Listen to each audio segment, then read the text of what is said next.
please, we are in a crisis mode in American schools. It is a terrifying thought when you realize that Gen Z is the very last generation to have lived a normal childhood without iPads or without iPhones, because that's never going to happen ever again. And I think everyone knew that it was going to be bad to have a new generation of humans being raised on technology, but I don't think we understand how bad it's actually going to get. And the reason I say this is because there are more and more teachers coming out every single day to say that Gen Alpha is impossible to teach. But I don't understand why they're not stressing to y'all how bad it is. Like, I'm not even trying to be funny, but these kids are... I'ma just say this. I teach 7th grade, they are still performing on the 4th grade level. I don't care how you flip it, turn it, swing it, swindle it. They still performing on the 4th grade level. Now, I can completely understand that there are going to be some children out there who have a harder time trying to learn, or who learn just a little bit slower than the rest of their peers. But when you have entire classrooms full of these kids, or better yet, multiple schools across the country filled with kids just like this, that's an issue. And these teachers are saying that these kids are stuck in the 4th grade, that they've been in the 4th grade since the 4th grade. You the teacher, you supposed to be, again, she's been on the 4th grade level since the 4th grade. We in 7th grade now, so you let this child go 3 years and you never knew that your child was still in the 4th grade, ain't never left the... Hang it up, flat screen. And 4th graders being nice. I still have kids performing on grade K, 1, 2, and 3rd grade levels. They're not retaining any of this education. It's just going in one ear and right out the other. And what makes this video even more disturbing is the fact that this teacher says that he can count the amount of students actually performing to their grade level on one hand. I could probably count on one hand how many kids are actually performing on their grade level. So just imagine, you don't know that your child been on the 2nd grade level since the 2nd grade and they now in the 7th or 8th grade? Are you joking right now? And these are future leaders, our future doctors, our future nurses, our future... Please. But it gets worse as the bar just gets lower and lower, because there was another teacher who stitched that original video and said she also teaches 7th graders. But they're not performing on the level of a 4th grader. They're performing on the level of a 2nd grader. Because I also teach 7th grade, and we have kids that have math grade level equivalents of 1st and 2nd grade, 3rd grade, many at 4th grade, very few at grade level, very few, if any, in some classes. These two age groups should not be performing on the same level. These kids can't read. They can't decode. They have no vocabulary, no background knowledge.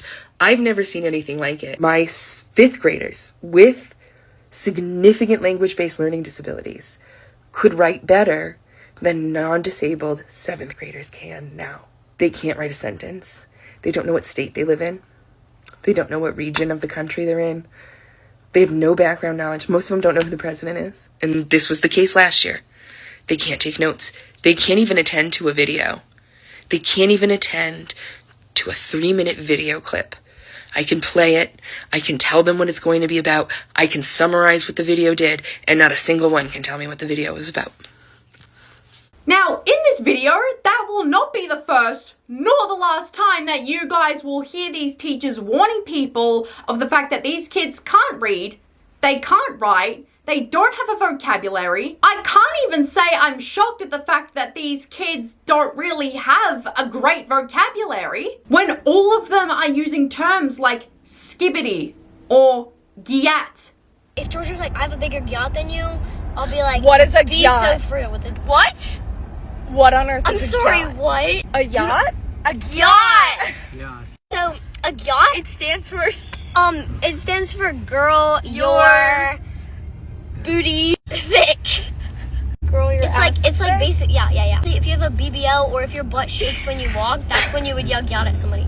Or Rizzler, or Phantom Tax, whatever that's supposed to mean. And it's rotting their brains. It is getting so bad to the point where this teacher has said that he has had to dumb his curriculum down for his students because they are not processing the information on their grade level. So he has no other choice but to dumb the curriculum down so that he can slowly introduce the curriculum that they're supposed to be on. So I posted a video asking parents to start working with teachers in order to get their children to where they need to be in terms of literacy. I'm a 7th grade teacher. A lot of my students read very well below grade level. You can point fingers and blame who you want, but the reality is these children cannot read on grade level. And we are having to dumb down curriculum to get these kids to where they need to be, and they're not getting there. I promise you, and I'm not the only one saying this. There are thousands, if not millions of teachers across this country who are saying the same damn thing. In another video, he goes on to say that yes, while COVID did play a huge part in the way that these kids are being developed, that's only a part of the problem. The main part of the problem is that when these kids get back home from school, they are not retaining any of the information that they just heard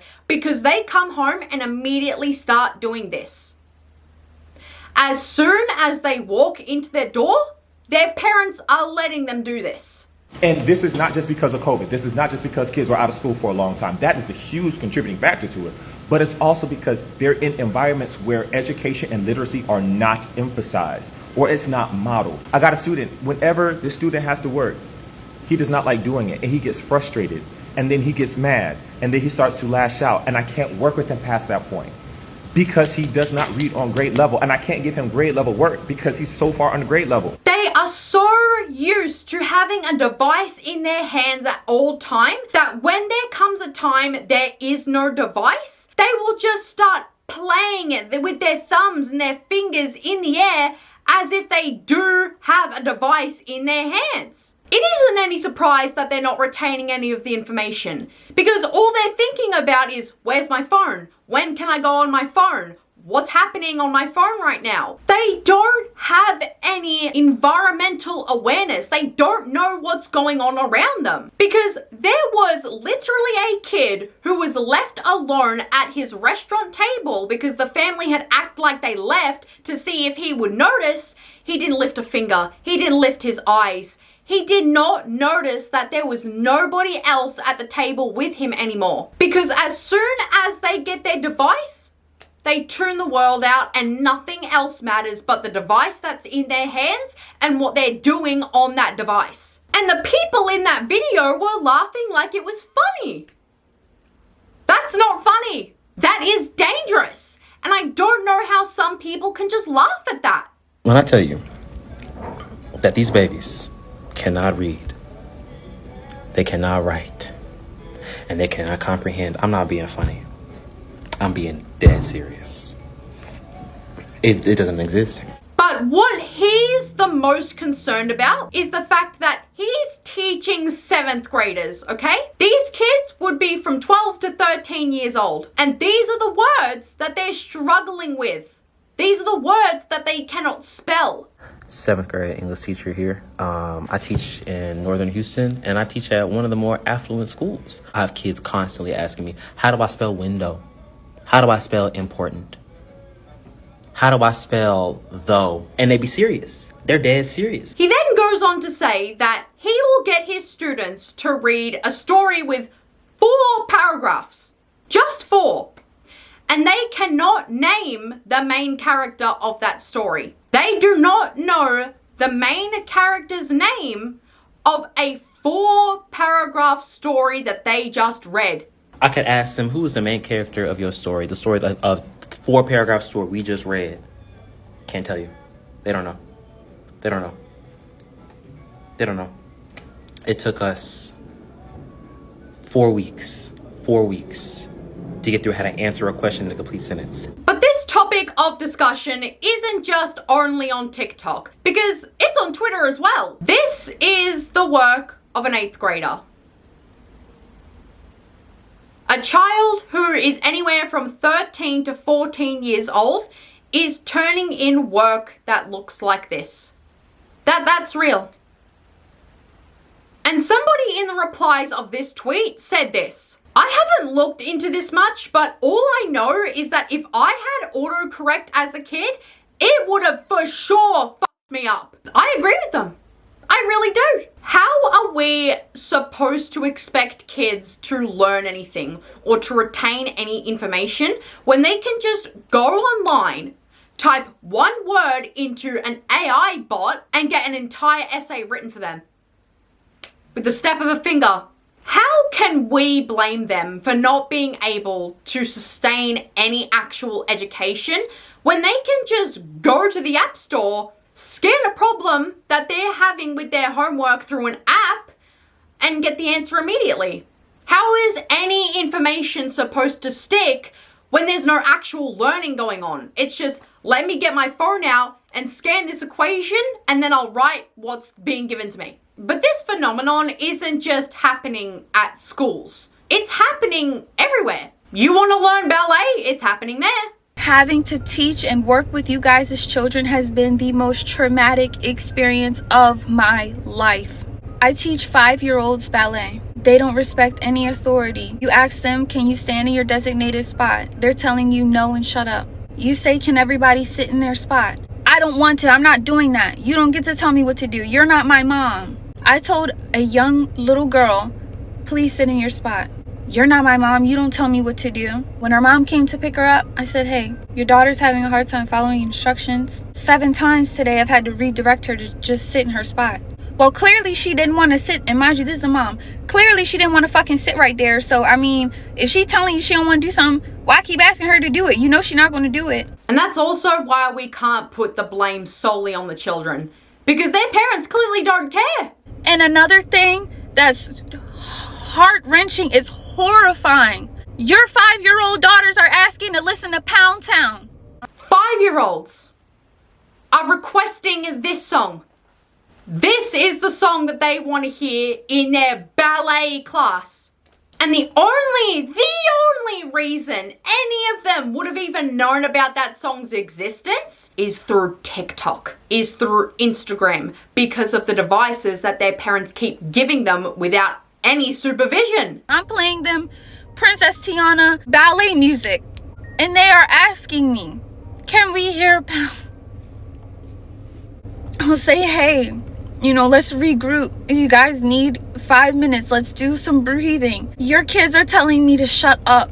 You guys as kids are saying, I don't want to do that. I'm not doing that. You're not my mom. Y'all come in and you're more worried about what's going on your Instagram and TikTok feed versus being a parent. Be a fucking parent. With kids that are between the ages of 5, you guys don't parent your children at all. They have no basic comprehension skills.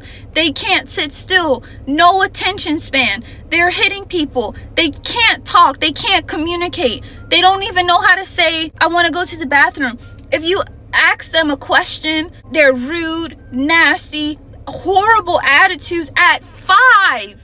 And they want to hear Pound Town. I mean, this teacher is getting pushed so far to the limit of the behavior from not just the kids, but from the careless parents as well, that she doesn't even want to teach the class anymore. She's losing the passion to teach ballet. I literally don't even want to teach ballet to you guys as kids anymore because they are so hard to work and deal with. And how do I know that the parents don't care? Because this teacher was calling a mother over the way her son was behaving in class, and all the mother could say was, well, isn't that your job to deal with that? What am I supposed to do about that? That's some parents that we have of these kids now. So why can we even be surprised that Gen Alpha is turning out this way? Hey, I was calling because I'm having a little bit of an issue out of your son today. He is not wanting to sit down in his seat, and he will not stop talking. So oh my God, I thought he was sick. So y'all don't handle that?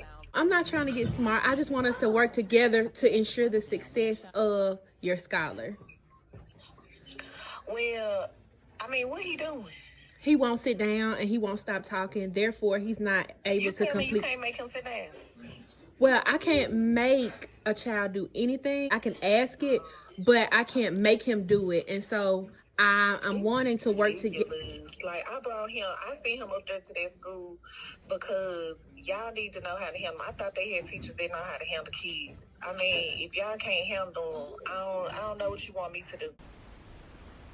Newsflash, parents! Teachers are not your babysitters. They are there to do a job, and that is to educate children. That is to make sure they succeed in the future. That is to make sure they get into the college that they want to in the future. It is not their job to discipline them. That's your job. You are meant to teach them how to listen to people, how to have manners. You can't just send your child to school and expect the teachers at that school to be a parent. It is not a teacher's responsibility to raise your child. That's your responsibility. So why are you telling the teacher to do your job on top of the job that she's already doing? One more reason why the parents are solely to blame for this is because there are 1-year-olds. Humans that were born last year who are getting iPads for Christmas. So this might be a controversial topic, but I'm going to tell you guys why we got our 1-year-old an iPad for Christmas. Honestly, this was supposed to be her gift last year, but I still wasn't willing to do so because I did feel extreme mom guilt. And they didn't even want to wait until she was 1 year of age, 1 year of living, until they wanted to buy her an iPad. They wanted to get her one when she wasn't even a year old.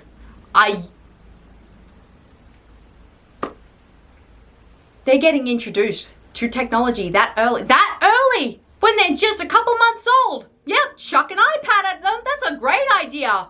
Technology is literally their future. Play on iPads, they read on iPads, they do their work on iPads. And as long as there's balance, iPads are not a negative thing. You don't have a brain in your head. There is not a single working brain cell. The lights are on, but nobody's home, and I'm not even sure the lights are on. Just because it's in their future doesn't mean it needs to be introduced to them as soon as they come out of the womb. You're an idiot.